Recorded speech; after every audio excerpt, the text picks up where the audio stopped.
At what age did you get married?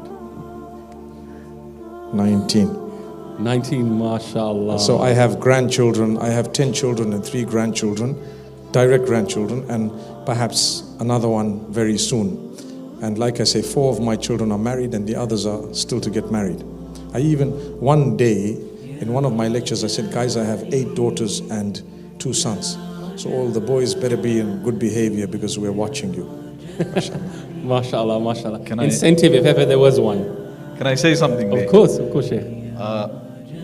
Spoken like a true man practices what he preaches. MashaAllah. Exactly. 19 years Alhamdulillah. old. Alhamdulillah. 19. You know, I think today, 19, we consider it, people are still children.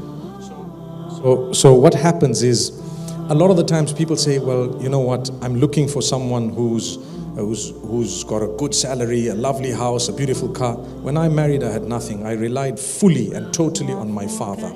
And there was nothing wrong, and it was amazing. I want to encourage the parents who are here, you know what, it's not bad to rely on someone's father. For as long as that father's not going to be interfering in your life, you will have a decent marriage. It's okay. The same parents who are now saying we need a wealthy son-in-law have had issues in their own lives when they started up and they didn't really have much. So we need to go easy on that. It's not wrong to rely on folks. I know people who've relied on their in-laws, like Musa alayhi salam.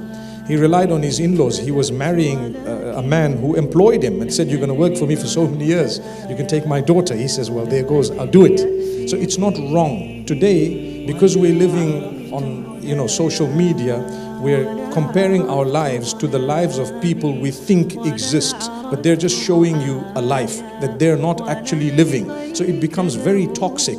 And because of that, people are looking for someone who's so wealthy that anything I want, I can have, anywhere I want to go and eat out. I never ever ate out throughout my childhood. And even when I got married initially, for years on end, we didn't ever visit a restaurant. We couldn't afford it. So alhamdulillah, it happened a bit later and Allah opened the doors. We thank Allah. The reason I'm saying this is just to let people think, food for thought.